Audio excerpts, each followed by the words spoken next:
Yes, guys, welcome back to SFeatleyTV. We're here for another show of the Chequered Flag show. I think we're on episode 13 now, 17 now, so it's taking off. But we've got Adam back from DNF1 Podcast. How are you, my friend? Hi, Stephen. Hi, everyone. Good evening. Doing pretty well so far.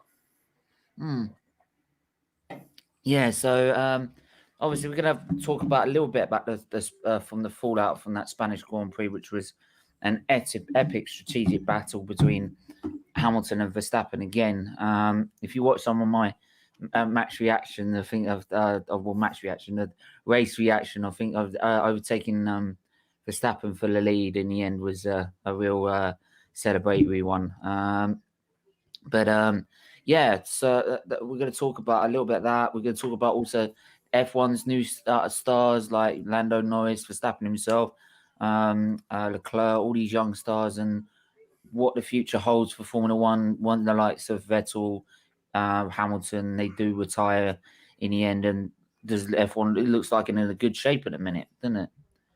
Yeah, F1 is definitely in a healthy state in terms of where it's going right now, and it's present with the likes of Lewis Hamilton, of course, still paving the way and still the king of the sport right now. Of course, we'll have to wait and see how his future unfolds in terms of the next steps. There's been rumours going around of whether or not he will be staying on beyond next season, rumours of a 2-year deal perhaps being proposed in the summer break. We'll have to wait and see, with his fight against Max Verstappen, of course, being the main highlight.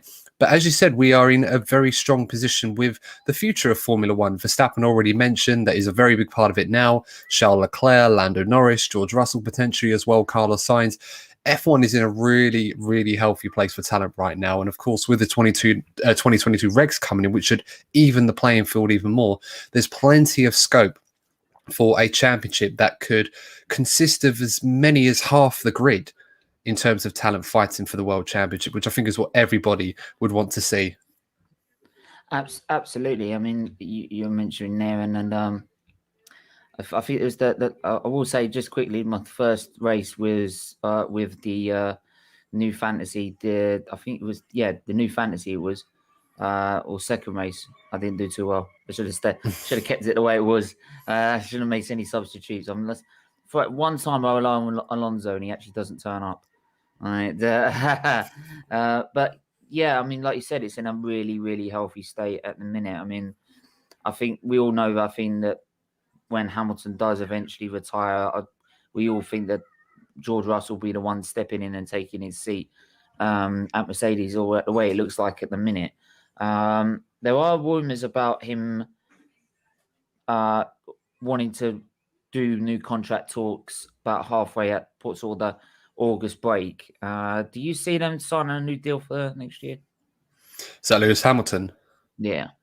Yeah, absolutely. I said on my own show back when Lewis had signed a 1-year deal that whilst I teased the idea that potentially Lewis may be staying in the sport to win an 8th world title and then perhaps leave, there was always the feeling that this was a deal that was put together kind of at the last minute just to keep Lewis in the team. And then obviously they would have a lot more time now that COVID hopefully is starting to settle and not return in the way that it has done in the past, where Mercedes and Lewis can really sit down, thrash out a deal. Of course, Toto Wolff has committed his medium-term future for the next few years. And of course, I'm sure Lewis would have wanted to see what happened with him before committing his future. So absolutely, I think there is some truth by the sounds of it, or some legitimacy, if you like, to these rumours that are going around about Lewis hoping to thrash out a new deal during the summer break.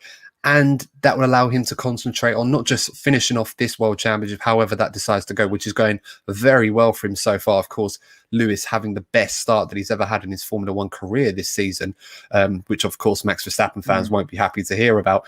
But, beyond 2021 as well, into the new era of new regulations, of course, that fresh challenge that Lewis Hamilton seems to be really, really looking forward to as much as anybody else, and could be the biggest challenge that he faces in his Formula One career at a time where he still is at the peak of his powers. So there's no reason for him to step down at this point in time. And he certainly doesn't want to either, by the sounds of it.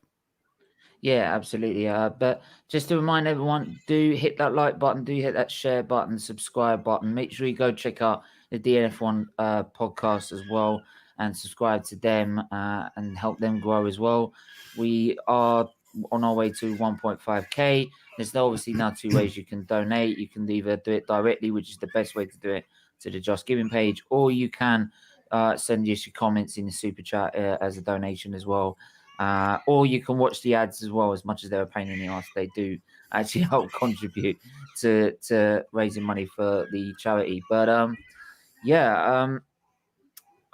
mean, I wouldn't have been surprised if Lewis did hang. If he, I've always said before, if Hamilton won the championship and then he wanted to retire from there, I wouldn't have blamed him. But I look at the way he sounds like he really is excited by next season.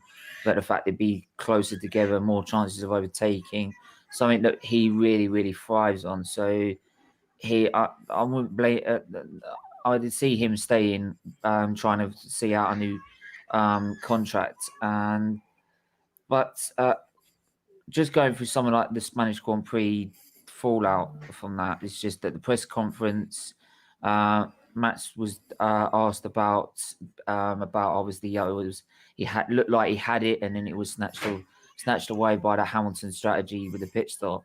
Were you surprised that Verstappen didn't stop himself before because of what happened in 2019? A little bit, but I think we have to remember as well that unlike Lewis, Max didn't really have a set of medium tyres that he could jump onto to counter that strategy. For like, there did seem to be a window where Max would have to pit one lap after Lewis. That may have been enough to keep him in front of Lewis, albeit he would have to overtake Valtteri Bottas for the win, which I think we would agree probably wouldn't have been impossible, but of course he would have had to overtake and pass Bottas, and of course with Lewis right behind him, that would have been a factor. That would have been much more fun to watch, really see how that would have unfolded. Having said that, Max did have older sets of soft tyres that had been used in qualifying, which of course weren't returned to Pirelli as instructed, that they would have been able to use in an emergency. So there was a window for Red Bull to stop Max, but I think they felt that they'd almost been caught with their pants down as they were in Hungary 2019. And you could hear on the team radio to Max Verstappen, it was like Hungary 2019 all over again. And I think they were hoping that this strategy wouldn't pay off for Mercedes. But I think as Lewis started to eke out that gap and really, really cut down on Verstappen's lead, it seemed pretty much that it was inevitable that Lewis was going to catch and pass Verstappen relatively easy, which ultimately he did. So, you know, you can't be too harsh on Verstappen on this one. I don't think he really put a foot wrong last weekend in Spain. And I think once again, we're seeing a perfect combination forming of Mercedes' brilliance in terms of not just building a great car, but also having an excellent strategy to help their drivers win races when, of course, they're up against it.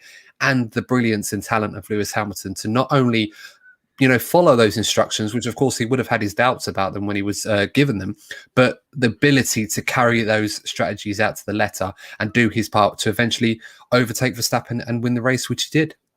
Yeah, I mean, absolutely. I mean, he said in his press conference, he said he could see Lewis taking the Grand Prix coming, knew that as soon as he pitted, it was pretty nailed on that he was going to lose the lead, and he felt a bit of a sitting duck, as he put it, and he felt that even if they did the second stop, even if they did the second stop afterwards, they don't even know if they or even beforehand, they don't even know if they would be able to catch up because of there seems to be the pace in the Mercedes was just too strong for Red Bull on the afternoon, which kind of reminds me again, and this is what I probably said about a couple of months back at Imola, is that okay, it was hard to tell with the rain, but it did feel to me that Mercedes had caught up on Red Bull, and it now feels like that Mercedes now have that advantage. Yeah, I mean, you're right to put that out in Imola. I remember we were talking about this on a previous show before, and it was hard to tell under the conditions that we faced in Imola whether that pace was down to Lewis just being brilliant in the rain to sort of work against the issues that he had, losing that end plate, and obviously what that meant. Or was it that the Mercedes proved to be a better race car, given the issues that they had in preseason testing? Obviously, they had to counteract the regulation changes, which affected their car more so than others did. And I think in Bahrain, we saw a race where Red Bull had the best car in qualifying and also the best car in the race. Since then, however, it seems that we are starting to reach this paradigm shift, if you like, where Red Bull still have the fastest car in qualifying. And I think they know this because they've set up Verstappen's car to sort of get on pole position and try and defend the race from there.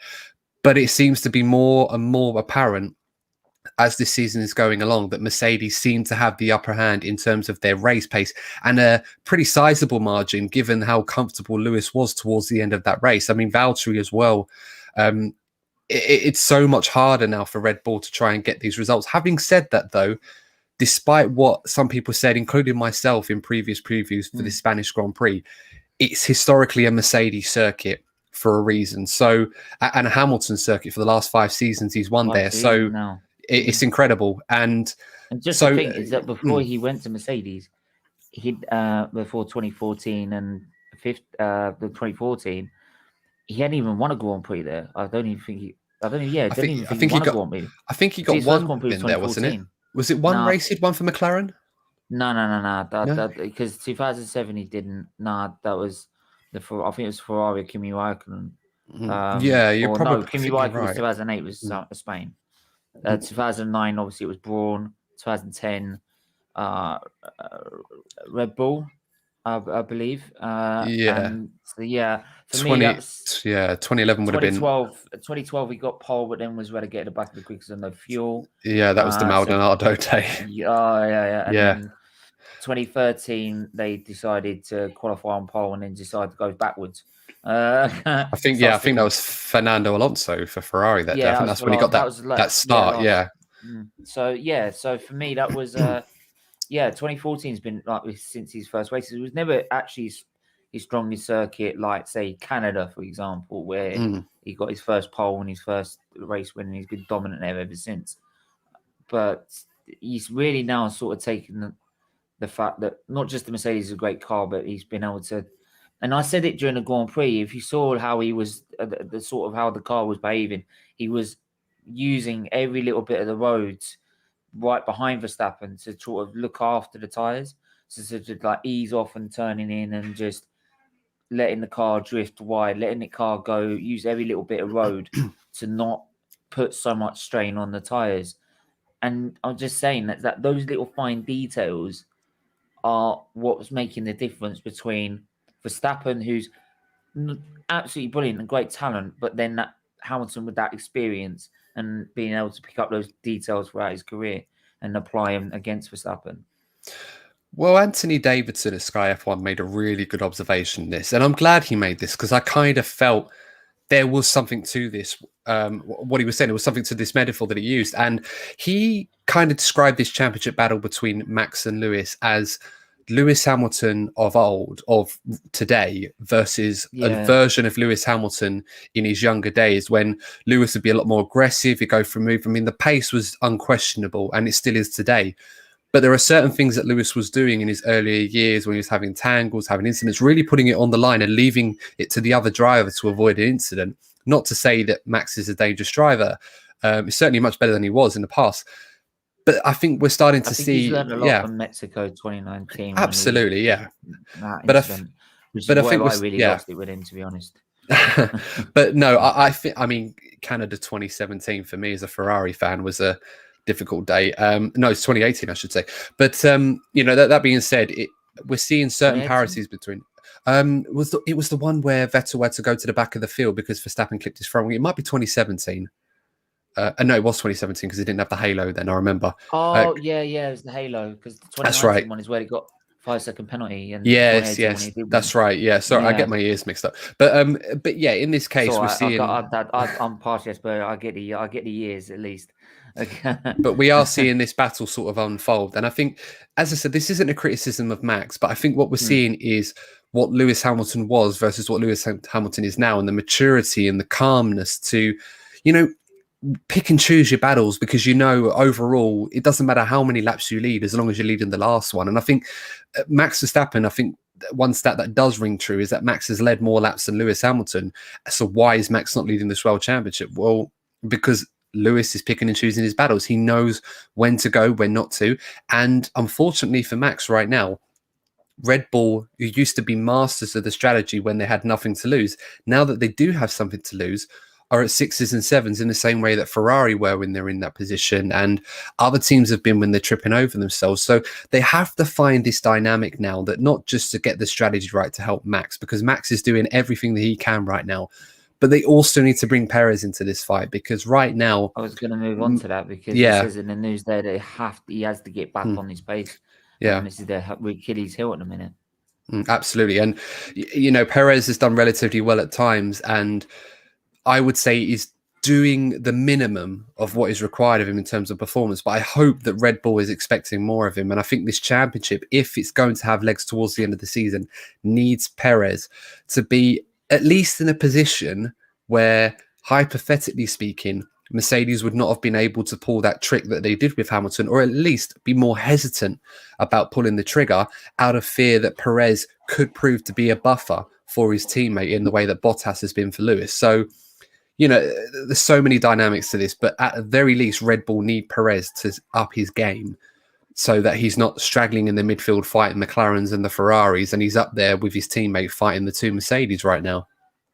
Yeah, absolutely. I'm just going to move to some of the comments. I think the factors that will be Lewis's ability to preserve tyre life versus Max's raw speed, and Perez's ability to get into the fight to stop giving Mercedes easy strategic decisions. This is what he's a massive Red Bull fan, you see, so I'm giving him stick already. Strategy is going to be huge, as we've already seen a couple of times this season already. Who can execute strategy masterfully is crucial. So here's a question: why do you think Lewis Hamilton does not get the respect from his accomplishments? Does it seem like fans give him? He gets a lot of respect from some fans. I've experienced this a lot, to be honest, when I've seen him. I don't know why. I don't want to speculate why, but for the same reason, it's like during that Grand Prix, we saw in the driver of the day at the end, and I made a point of it on the stream. Like, why is Verstappen getting driver of the day? I mean, Hamilton's outdrove him. He's outdriven him, outpaced him, and being better on the strategy. So I don't get to see. Verstappen did a great drive. I'm not denying that. So did Leclerc. But I'm sorry, why is Hamilton not for a better drive? Is definitely what I saw, in my opinion, and being able to outdo Max Verstappen. Why is he not getting the driver of the day? And he only just got it. He only just got it in the end. Well, I mean, there's so many. Yeah. Sorry, there's a lot of races I've seen where he's been the best driver on the grid, and yet it's not gone to him. And I don't get it. Well, I mean, it's a fan poll at the end of the day, so you're going to get a lot of races where the driver that you might feel that did the best job today of all of them doesn't necessarily get given the driver of the day. I mean, Perez got given driver of the day in Portimao, but I wouldn't have said Perez was the best driver on the day. I would have probably said Lando Norris, or perhaps Esteban Ocon, maybe, given his performance. But so it's one of those that I don't think you can take too seriously. When it comes to Lewis Hamilton, and this is an age-old thing, and it used to be a lot worse years and years and years ago when he first started out in Formula 1. I mean, we're talking 14 years ago. That's how long this guy has been in the sport. And there's always going to be hallmarks to Lewis Hamilton that people don't like from his younger days, and there's going to be certain characteristics about him that people aren't a fan of now. That's sport. You can't be liked by everybody. I mean, you talk about some of the other greats like Michael Schumacher. There are a lot of people, I should say, that didn't like Michael Schumacher because of this. Like him. No. And this is what I mean. There are a lot of people that didn't like Michael Schumacher because of this knack that he had to do whatever it took to win, including go against the spirit of the rules, which as a Schumacher fan, I'll admit he did several times. And it wasn't the best thing to see, but you kind of have to respect the ability that he showed to be able to do what was needed to be done to win, and ultimately proved successful. Not just for that, but for his ability as well. Ayrton Senna was the same. He wasn't everybody's cup of tea. Alain Prost, a driver that was very much the tactician rather than the technical genius that everybody loves Senna for. But, you'd always pick a side. In Lewis's case, there is that element to it too. There's other facets, which of course is a completely separate discussion that I don't think we really should get into because it's not for us to say. But unfortunately, those are certain elements that, unfairly for Lewis, that people will look at him in a bad light for certain things. Again, it depends on who you ask. I think as British fans, we kind of expect to back all the British drivers.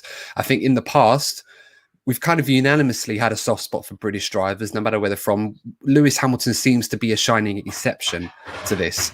As I said, a lot of bad, inaccurate press when he was younger kind of affected some people's opinions on him. I mean, I can give you an example for someone in a different sport. Andy Murray in tennis, great example where, incredible achievements what he did for tennis, and he's the best British player we've ever had. Of course, former world number one, 2-time Wimbledon champion, gold medalist, etc. There's not much that guy hadn't done in the game, and you'd think he'd get that respect. But there was that story that did the rounds around 2008, I think it was 2010, where he made a joke with Tim Henman about, if England go out of the World Cup, then it would be funny because I'm Scottish. And then all of a sudden he's made public enemy number one. And, and all of a sudden people don't like him just for that. And so in Lewis's case, as I said, there are a lot of reasons. I do feel that Lewis should be given more credit for what he has achieved in this sport. But I feel like he's one of those characters that as soon as he retires from the sport, a lot more people are going to show appreciation for what he's actually achieved than what they are doing right now when he's in the sport. I think some people just take him for granted. But as I said, it's all subjective. You're going to get favourites. You're going to get ones that aren't. I mean, we have drivers in Britain, we have opinions on certain drivers that we're not too fond of, but in other countries are absolutely adored. So many different reasons. That's absolutely. I think that's the thing, and that I don't like Max Verstappen, for example. I'll make this point now: is that no matter who wins the Grand Prix, it could be my worst driver I don't like. Mazepin, I keep calling him Mazepin, but he could win the Grand Prix out of some known reason. That probably means everyone's going to have to spin off.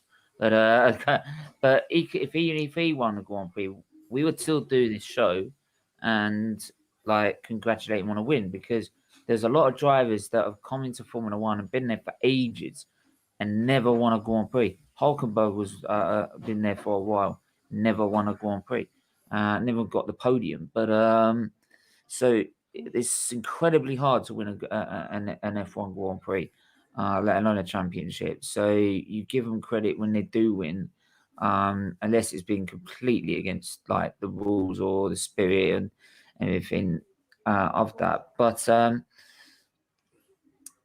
I would, but yeah, it's like I said, and I think if he stayed another season with these new cars that, let's be face it, they're going to be a lot closer. So overtaking is going to be easier. And do you feel that? Just actually another question as well. Do you think actually I'm just going to ask a technical question before I ask is, do you feel that the new cars that are coming, because they'll be closer together, do you think that then in time that the FIA will get rid of the drag reduction system? I think that's the long-term goal. And one thing that I've not enjoyed seeing is artificial overtakes where, we mentioned the sitting duck with Verstappen earlier. Now, of course, Spain, a track like Spain, you kind of need DRS in this current era of regulations, because otherwise you wouldn't get any overtakes, or very, very few. And even with DRS, you don't get many anyway, because of cars following in a train where they're about a second or so behind, all getting DRSs off of each other. So you can't really make room to overtake. These new regulations, as we said, the aim of them is to produce closer racing, allow drivers to follow other ones more closely, which should render the use of DRS redundant because it will just become too powerful and nobody will want it in the sport. You'll want more natural overtaking that we saw before. Overtaking as well, it's great. You know, the sport needs it, but if you make it too easy, it does become... It doesn't become fun to watch. I appreciate defensive driving as much as I appreciate a good overtake. So, you know, long-term DRS has to go, and hopefully these rules, assuming that they provide the right outcome, should allow the FIA and the stewards to say, yeah, we don't need DRS anymore. Let's just go back to how it used to be. Yeah, I mean, just for anyone that obviously is watching, they don't know what a drag reduction system is. Basically, simply, it's a system where it's operated by a driver for a switch, and what they do is you follow the car that you follow in front. If you go past, basically they call it a deactivation zone. It's actually just a line. You go across this line before you're hitting the zone, and you are within a second of the car in front. You basically get to open if you look at the rear wing, you see basically you get to open the wing up like a letterbox. And what that does is then once you're behind under a second in the car and you get to unlock that in a zone down a straight, you release all the rear downforce off the car, which then makes the car go faster down the straight. So it takes all the drag away. So basically that's what it's done. So but if you obviously, like we're saying, if you get closer racing, you wouldn't really need it because you'd have slipstreaming quite easily, which is a great help in doing that anyway. But yes, they actually just mentioned, and speaking of front wing and rear wings, they've actually said about changes for next month about the flexing of certain wings and to make them more structurally sound and make them, and I think they're doing more cameras to make sure that it complies with the FIA's rules. Because we've had flexing front wing and rear wings. I mean, remember 2010 with Red Bull's front wing, and now it was flexing and everything else. But they're now making sort of cameras to make it more stringent, so they can actually now monitor drivers and teams that are running their rear wings to see if it's moving. So, do you see that's going to be a major issue, or do you ever seen that's been a major problem with Formula One, or is the rule really needed, or does it has to be there?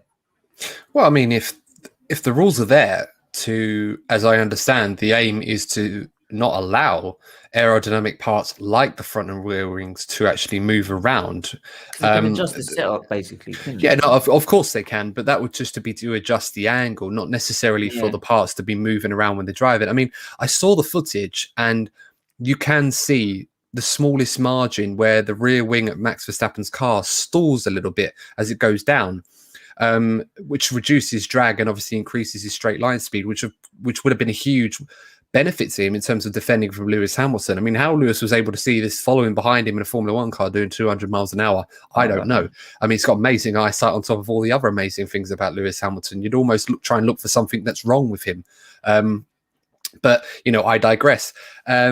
So with the rear wing, obviously, because it's been moving around, and of course it moves back into place as Max Verstappen's braking, which of course gives him that downforce and drag back. If the FIA wants to clamp out movable aero parts in that manner as they intended, then if they find that there is scope where that wing is moving a bit too much, because of course they always allow for like the smallest margins for loads of different factors. But if that's happening on a regular basis and it's moving too much, then they will have to clamp down on this. And it would prove to be a, you know, disadvantage of Red Bull because they are gaining an aero benefit on the straight. I mean, the best way to kind of imagine this is how DAS used to work for Mercedes and what the benefits it gave them. Not necessarily with tyre temps, but, you know, reducing the drag, reducing the air resistance, and obviously allowing them to be faster on the straights and stuff like that. You kind of got to think of it like this. And, you know, it's not a new thing, movable aero parts. We've had this for years. I mean, I remember the early 90s and late 80s, Williams used to champion this, especially with active suspension. That was a real piece of innovation that really was so good for them. And So the FIA really need to keep an eye on this. And if they feel they need to stamp it out, it might not just be Red Bull. I also heard Ferrari might be using something similar, perhaps a bit more subtle. But I imagine every team has some form of movable aero parts one way or the other that are so subtle that it doesn't get picked up. So even though Lewis Hamilton and Mercedes are fighting this to try and stop Red Bull from getting advantage, I wouldn't be surprised if it hindered them as well. It's like Red Bull moaning about party mode, and then all of a sudden Mercedes ended up having more of an advantage out of it because they were just able to use their engine better. That's just how it goes. So we'll have to wait and see what the FIA do, but I'm sure that they'll be very, very keen to stamp out any not necessarily rule breaking, but anything that goes against the spirit of the rules. I think is probably the best way to put it. Yeah, I mean, I'll go to some of the comments again. All Red Bull seem to be able to do with Verstappen is say go fast, while Merck and Hamilton are able to manage car tyres and pick it a lot better and pick their shot. Hope Red Bull will up their game. It's true that you realise the importance of something when it's gone wrong. Sad how Sir Lewis Hamilton is not appreciated. I start to think, and then I sink to the paper. I don't know what that means, but there you go. We need some context there, guys. Yeah, big up, Matt. Anyway, hope you're well, guys. They're talking amongst themselves, but yeah. So obviously we'll be doing we've got a Chequered flag show next week at some point before the Monaco Grand Prix, and obviously that's something I've missed for freaking ages. It's been like an eternity. Surely Red Bull have got to hit back there. They've got to hit back there. It's getting to a point where Hamilton's now starting to pick momentum. You can see it starting to happen already. Well, at every race that we've seen so far this season, I've backed Verstappen to win. So I feel like I should go against that, given the evidence of what Lewis and Mercedes have done. So maybe, and I see you're spotting a trend. No. No, do you know what? It's like, in theory, Red Bull should feel comfortable at Monaco. They've had a very good history there in the past when they've not had the best car. Now that they have the best car in qualifying by the looks of it, or at least over one lap. And again, it's so marginal. So it's more than enough for Lewis to make up that difference on his own, which he has proven to have done this year, getting 3 pole positions. So there's absolutely no 3 pole positions. There's absolutely no reason why he shouldn't or can't take pole in Monaco and then go on to win that race. So the last one where we all expected that Red Bull and Ferrari would be ahead of them because we all thought Mercedes, they ain't good. Good on I don't know about Ferrari, but I see what you mean. Ferrari, and then in 2019 they were still up there, and we were thinking. I mean, in Singapore, that was when they won. I think that's won their last race in Singapore. So we were expecting at least they're definitely Red Bull to be ahead of them because. You would know Mercedes, they've not been very good in street circuits, for example. And yet they were pulling out fastest laps and being in their own league of their own. And so it's all, again, it's all up to play for. And I think Mercedes has sorted that part out. But I think with Red Bull have just, the way they set their car up, it's designed to be on a street circuit. It's natural for a Red Bull to be on a street circuit and be really fast. They have to hit back, and as you said, yes, you're right. That car probably looks a bit more nimble than Mercedes does. I mean, Mercedes have a history of having a long wheelbase since 2017, which obviously isn't going to help them on a street circuit because it means you've got a bigger car to maneuver around. So that being said, Lewis can make up the difference. Historically, it's not been the best circuit for him.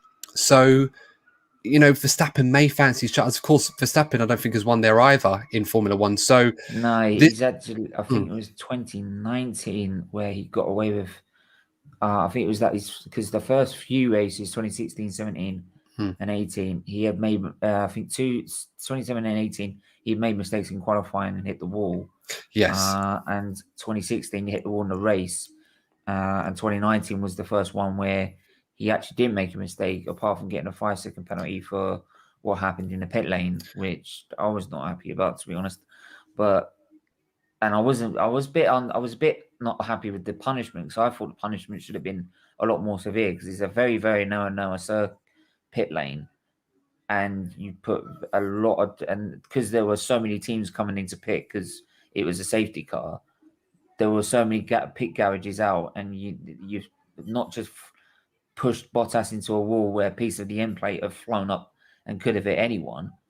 You're literally about that far away from mechanics as well with your own car. So for me, that was a bit.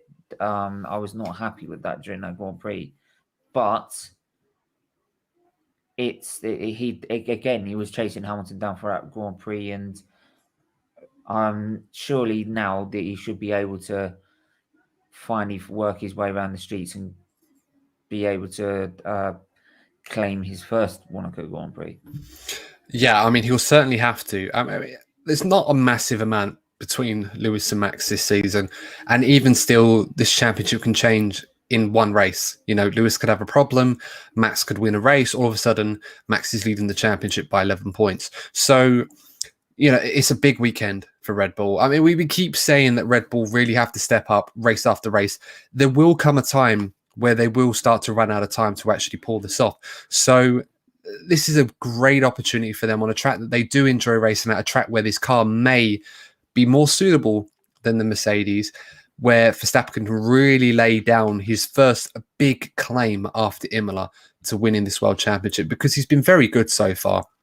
And I feel like he needs a weekend to really establish some level of dominance in the way that Lewis has done over the last couple of weeks, to really set this challenge on fire almost. Because right now, the last couple of weeks, it does seem that the paradigm is shifting towards Mercedes and Lewis Hamilton. There is the fear already that perhaps Red Bull have already missed their best opportunity yet. Yeah. No, I haven't. Right? You got to put this. If I'm gonna have to buy Arsenal, you have to put a lot of super chats in. So you better start putting some super chats in if I'm gonna buy Arsenal, or start watching the ads or anything like that. But yeah, thanks for the comment anyway. But I so wish I'd put this club back at least, but it's all with Lloyd. Red Bull will be favourites in Monaco, surely, but watch out, Ferrari and McLaren. Again, that Ferrari and McLaren battle looks too close to call for me. I mean, who do you think's got the advantage in that in a minute? Oh, well, I mean, Ferrari had a great weekend last weekend at the Spanish Grand Prix. Charles Leclerc, unfortunate not to get a podium, but realistically speaking, I think fourth place was probably the best that they could have hoped for, given the pace of that car compared to the two Mercedes. Charles Leclerc has been absolutely fantastic this season. You could argue pound for pound, probably been the best. Yeah. He's been brilliant ever since he turned up. So no, absolutely. I think pound for pound, you could argue probably been the best driver this season after, him and Lando Norris in particular. It's a great battle unfolding between Ferrari and McLaren, kind of like it was in the old days. Some of us older F1 fans will appreciate the nostalgia associated with this battle, albeit we don't want them fighting for third place, but we'll take what we can get for now. But no, the Ferrari, the car itself, and I've said for a while this season, the car, if you strip away all the engines out of all the cars, the Ferrari looks very, very good. You'd argue only the Mercedes and the Red Bull are competitively stronger than the Ferrari, without the engines included. McLaren, of course, are in that bracket too, and they've had a very good start to the season. Lando Norris in particular has had an excellent start, to the point where people were criticizing him after the Spanish Grand Prix. But I'll be honest with you, I think the performance McLaren put in, I don't think you could have asked for more of them. I think that particular track was always going to be difficult for McLaren to do well. And to get a double points finish, and for Ricciardo to up his game for the first time this season, it gives McLaren a huge boost. And they're still 5 points ahead of Ferrari in this Constructors' Championship so far. So, next weekend's going to be a big weekend for both teams. Ferrari, I think they really need to capitalize on the strengths of their car at this track. I think it will suit them better than it will McLaren. I think qualifying, the Ferrari looks a stronger car in qualifying, which will obviously be a huge benefit for them. So it's all to play for. And I think we've got 4 drivers now in Carlos Sainz, who has also had a very strong start to the season, adapting to the Ferrari. I think he's adapted to his new car better than anyone else has of the new drivers. And Ricciardo's up in his game as well. You've got 4 guys there in 2 very strong cars that this could be a season-long battle. And I think Monaco's going to be another great race. But I think if I was a betting man, I would probably bet on Charles Leclerc to be the best of the rest at Monaco, and perhaps maybe get on the podium if something happens between the top four.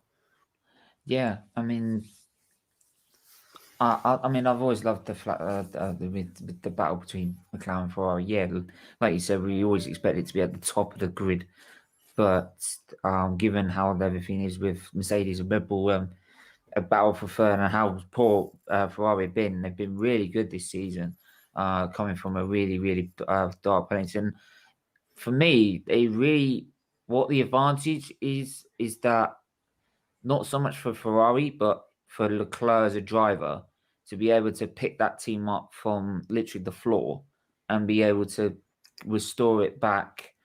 Okay, maybe a lot of it is probably because of the team and how they've developed the car, but I do believe it's that some of it is down to Leclerc and his understanding of being able to learn as he goes as well. And he's been able to lead that team with performances that he's shown last season with a number of podiums, plus also what he's done this season to be able to lead that team, to be able to get back up and fight for third. And I feel that, and that's the same with Norris as well. I mean, McLaren were about fourth, fifth in their constructors when Lando came in. And Lando has been brilliant. When he first came in, his first race was a little unlucky, his first ever race, but he's been able to lead that team, and now they've had third last season at Ferrari's expense, and it'll be interesting between. It's like we've got our separate championship at the top, and then there's like the next championship, and it's between them two, and it's the battle between Norris and Leclerc for me. Not discounting Ricciardo or Sainz, they're brilliant drivers, but for me, Norris and Lando are the ones that Lando and Leclerc are the ones that really stand out. And this is what I mentioned about future stars. When this new regulations, it levels the playing field because there's less development, so there's not much money spent, as much money is spent as other teams would be able to do. So we'd all have the same amount of development. So it'd all be within each other. You could have Lando at McLaren. You could have Leclerc at Ferrari. You could have Verstappen at Red Bull. Russell in the Mercedes when Hamilton does go. And who else? I mean, Mick Schumacher will probably end up in a Ferrari. The Sainz might end up. I don't know where he might end up actually. Gasly, even. I mean, I think Gasly will end up probably back in going either into that Red Bull seat or you'll find somewhere else. I'll be honest with you, I don't think Gasly is going to be in the Red Bull seat again. I just feel like so much has happened in that time, perhaps stuff that we haven't seen. I don't think Red Bull want him back. I think Tsunoda, for me, though, will be in there because I think Tsunoda's done. He's done okay, maybe, but it's too early to say right now. I mean, Tsunoda's done a good job at the start of the season. He's had a few difficult races where I feel like he needs to calm down and just go through the process, if you like, of just learning your craft. He has time on his side. Everyone's there, likes him. His talent is obvious for anyone to see, even in his F2 days. Schumacher's doing as well. He's absolutely driving, winning the exactly. Limits at the minute. Mazepin is just doing too much too soon. Well, I think his time in Formula 1 is going to be limited for as long as his dad's willing to pay his way in there. But that's, we're not going to talk too much about him.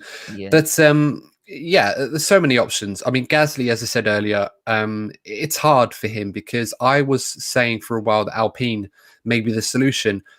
But from what I'm hearing at the moment, Esteban Ocon isn't exactly ruled out of the Mercedes seat right now. And I personally feel that this could be a way to get Alpine to try and tie Ocon down to a longer term deal to secure his future.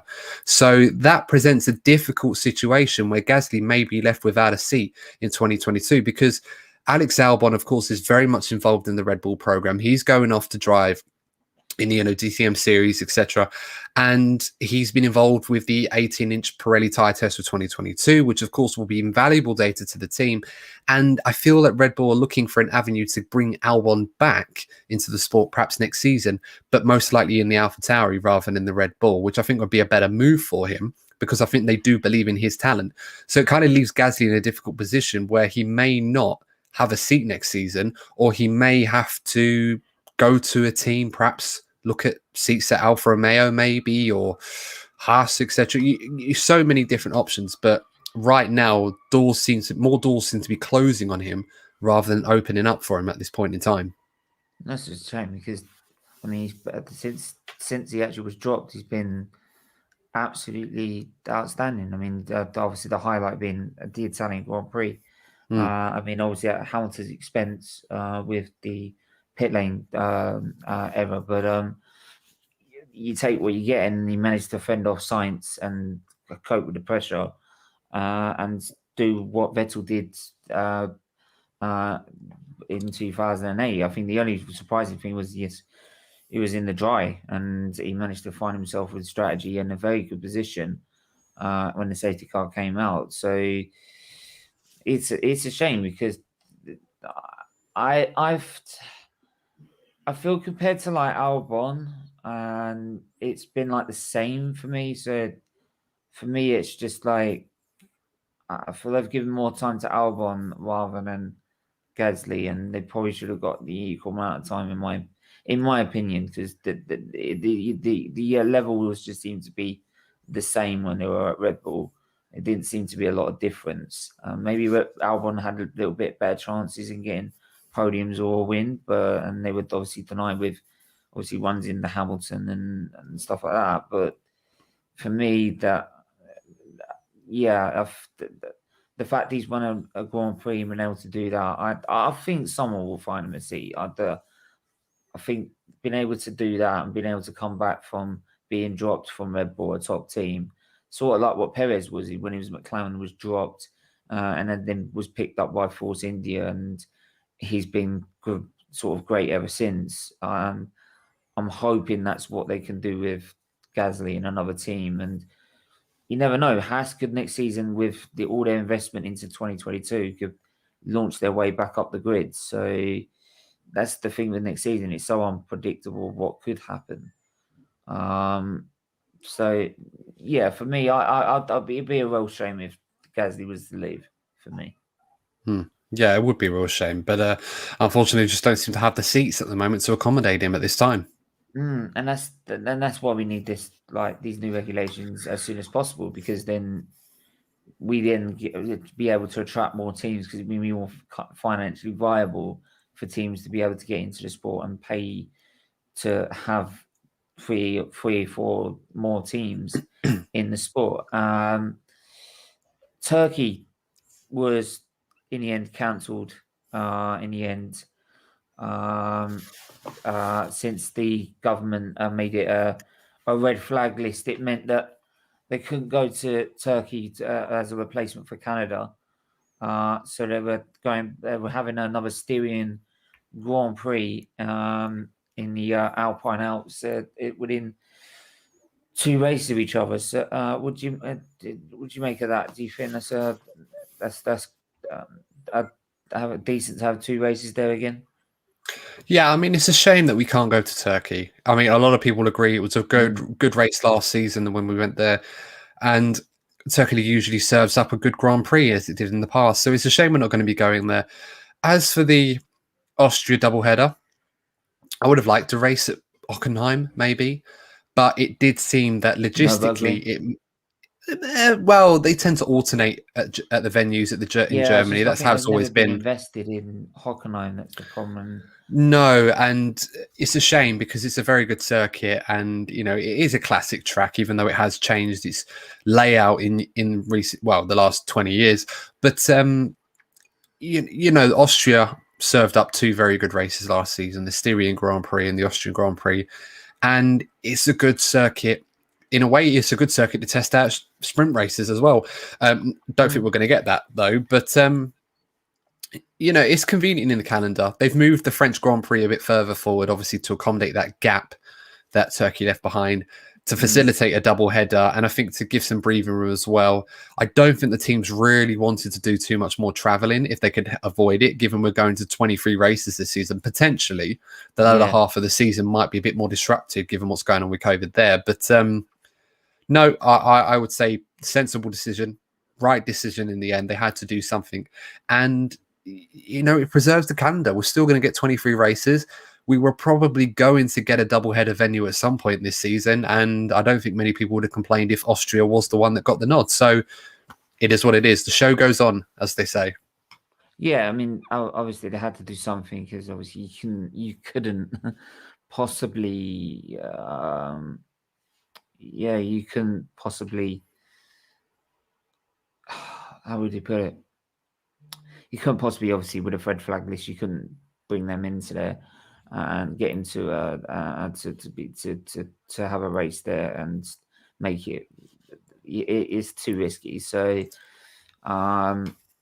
yeah, it's absolutely right. They actually did that, and I will bring up one final thing because Grosjean, because obviously you mentioned about the French Grand Prix, and obviously Grosjean's been said he's gonna have a test with the Mercedes, last year's Mercedes, around the track for one last time, and he actually just did a podcast, and I don't know if you've seen it. I ain't seen it. I've only just seen the title. But he No. opens up about the actual crash itself back in Bahrain and how he has to deal with the psychological side of it. And he's like mentioned that he's had to have he's had flashbacks from the actual incident and and how he's had to deal with it psychologically after such a massive and horrific accident. Yeah, I mean, it's Mental Health Awareness Week. And of course, we shouldn't forget that so many people, including myself, have had to have battles with mental health every so often. So obviously, thoughts go out to someone like Roman, who obviously went through what he went through, and obviously the strength and courage that he's had to find to not only survive that incident, but obviously the aftermath, the psychological effects and the trauma that you don't see on him physically that, you have to battle with. So, my heart and thoughts go out to him on that one. And hopefully he'll, be able to find ways to combat that. And obviously he's doing a great thing being involved in IndyCar this season. Of course, being involved with Mercedes. Interesting enough, actually, I on the DNF1 page on Twitter, I mentioned a tweet talking about Romain Grosjean and obviously how it is such a shame that this change now means that his drive that he was going to have for Mercedes at the French Grand Prix now clashes with an IndyCar race, meaning he won't be able to attend. Mercedes themselves, their admin on Twitter, was kind enough to actually get back to me on this, and they said that they're still going to have a full test on the 29th of June. So Roman will get his time out in that Mercedes. But unfortunately, because of the clash, he won't be able to do a little bit of a showcase, if you like, at the French Grand Prix in that car, which is a shame. And, thank you to Mercedes for updating us on that. The great work that they do on their socials. But, you know what? Yeah. No, they replied to my tweet themselves, actually. It's always nice to hear from them every so often. We're like buds now, like best friends. You should send them to us because I'm trying to get a hold of them because I think the main thing I've been, and it's a very long shot. I've for a charity thing. I've always wanted to. When I went to a 2019 Grand Prix and my struggles with mental health, obviously with the amount of trauma I've been through, and I still with it day by day, even now, is that when psychologically you have to deal with that, being able to watch a Grand Prix just like makes you forget everything that's going on around you, even when you're in hospital and you're tied up to machines, and being able to, even in intensive care, watch the Monaco Grand Prix in 2011, I remember, and just forget about it. Just forget about everything that's going on. Be able to focus and watch that, despite where I was, and psychologically, it makes it so much better for yourself because you can just makes you deal that 2 hours, just a break from everything that's going on. Is such a relief, and also watching one of your heroes or idols, as you want to call them, being able to do a race, being able to make you distract from everything that's going on around you. I remember the 2019 Grand Prix. that I went to, we did an F1 experience, and that we were walking across the grid, and they came on the. Went past Mercedes as we were heading down to the opposite end of the garage of the pit lane, and I had a canvas that I made that I painted myself, and I had nowhere to stick it on my wall. So I went, fine, I'll send a letter, and I'll write a letter, and I'll give it to them. I said, could you give that to Hamilton, and just to say thank you, because psychologically being able to do that and having him distract me for 2 hours is just something that's made me cope with everything that's going on. Yeah, I mean that's lovely. Yeah. Yeah, and he was like, yeah, that's not a problem. And he was like, do you want to come stand by the car? I went, yeah, I'll jump in it if you want. I'll jump in it. I'll get over for a spin. Let's see how fast I'll go. I think we all would, yeah. But no, Yeah. you're absolutely right, Stephen. And you know, the last 18 months the world has had dealing with COVID has not been easy for so many people. I mean, I've experienced it myself, unfortunately, and it's certainly not fun. And, you know, the mental toll of living in the world that we live in right now, Formula One has really done so much, amongst other sports as well, of course. But Formula One in particular has done so much to be able to mitigate the issues that COVID has presented and the challenges that they faced to not only put together a championship season in the way that they did last year, one that was memorable despite the dominance of Mercedes. It was memorable for so many different reasons, but they've managed to find newer ways to just carry on with the sport no matter what challenges faces. And it's a huge lift for so many people, myself included, to be able to look forward to a race at a weekend or football matches or any other sport that you follow, to be able to just carry on and just give you stuff to look forward to help you cope, hopefully to a point where eventually one day that this will subside and we can go back to some level of normality it used to be. So, you know, credit to everybody involved in that. And I think, as I said, as someone that's had to deal with mental health myself, and of course yourself, you know this at first hand as well, that it's so important for me personally, and for so many other people, I would advise to always find ways to give yourself stuff to look forward to, give yourself reasons to be positive. Formula One is definitely a huge part of that. And hopefully it will be a nice way to help us get through these tough times until better days, which will come eventually ahead. And this will be a distant memory, hopefully, one day for a lot of us. Yeah, absolutely. I hope it goes to plan so far. And it's like I just stressed on an earlier stream when someone said he was doing his vaccine. If you are wanting to go to a Grand Prix, you want to go to a concert, you want to go to football matches, do everything that normality does, get the vaccine. It's simple as that. Get the vaccine and get it done, because then it's not just protecting yourself, you're protecting others as well.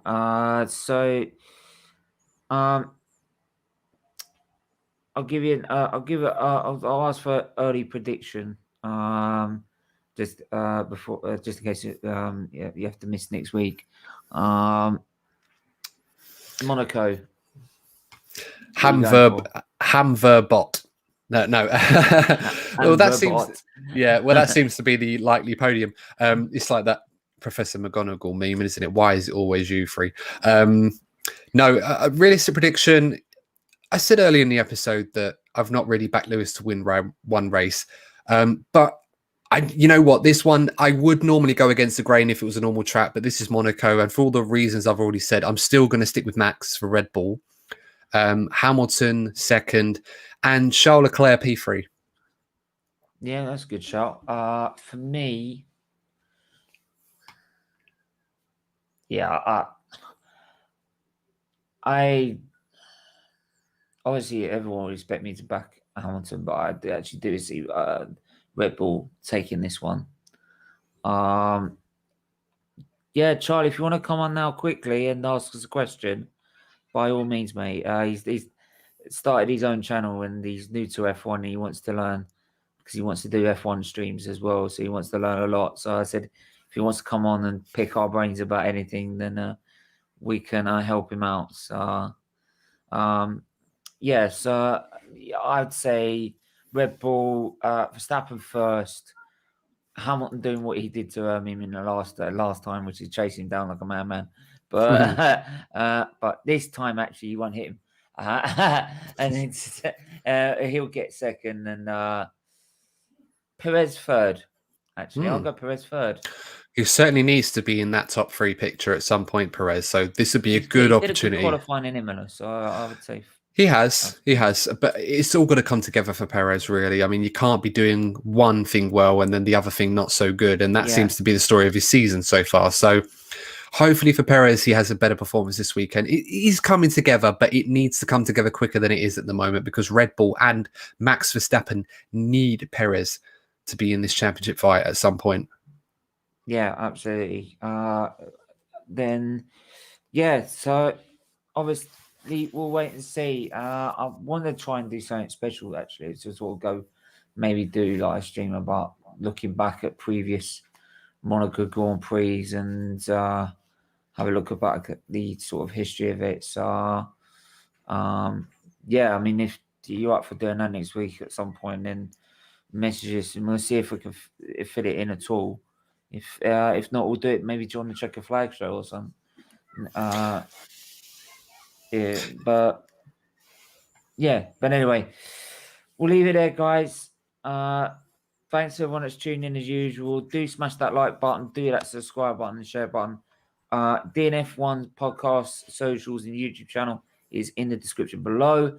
Make sure you go subscribe to them as well, right, and help them grow their channel even further, because they're doing amazing content. So go and do that now, and we'll be back later on this evening. I did say it was 8 p.m. I'm waiting to hear back from someone to see if I could do their show first and might be able to do my show afterwards. If that's the case, it'll be a lot later. So but we'll wait. I'll put that on a post maybe on YouTube afterwards. But do hit that like button, do that subscribe button, and do that share button. And we'll be back later on this evening with the Hard to Press show. Until then, everyone stay safe, stay well, and we'll see you again soon. Bye-bye.